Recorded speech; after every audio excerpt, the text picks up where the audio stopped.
Well, and Molly and Eric, police say that these teenagers pulled guns on children. 8 and 10 years old were the victims. Why'd they do it? Who knows? But it comes a week after police say they pulled guns off of teenagers who were running from a stolen car.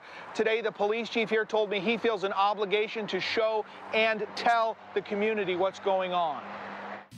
And Guardian 1 just turned on a Hauser Way. Guardian 1, the police helicopter overhead, tracking this car that police say was occupied by 4 teens who had just pulled a gun on children who were walking home from school. Coming up to West Valley and Strander. After running red lights and almost hitting a pedestrian, the teens pulled under an awning at the Southcenter Mall and run for it.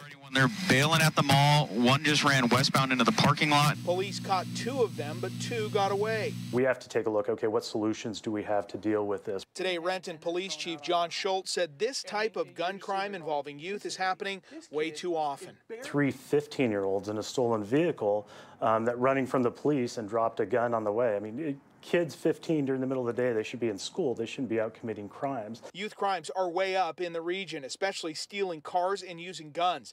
Assaults involving juveniles in Renton are up 40%. Stolen cars, almost 400%.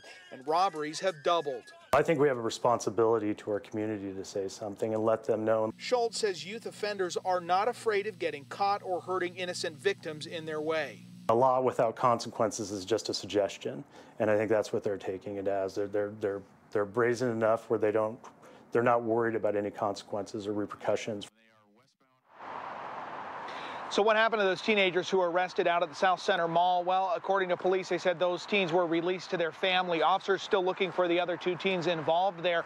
I asked the chief today his thoughts on the county's proposal to close down the youth detention center. He said he's against it, but he says there's really no way of arresting out of the problem here. He says it's going to be a comprehensive solution involving police, the community, families all coming together to look at what the root cause of the youth violence is. Reporting live in Renton, Jeremy Harris, KOMO News. Smashed and etched-out windows cover small businesses in Tacoma's Hilltop neighborhood. I'm worried because now the insurance, they already cancel us. Clothing store owner Natalie Bajinia says 5 break-ins over 3 years have cost her about $130,000 for window repairs and lost merchandise. I'm trying so hard, like right now, we are trying to fix this window again, because if they break in, take what I have, I'm finished. She's hoping to be among the eligible applicants for Tacoma's Small Business Renewal Grant. It offers up to $5,000 to offset property damage claims for busted windows, doors, and fencing that we've seen and reported on across the city.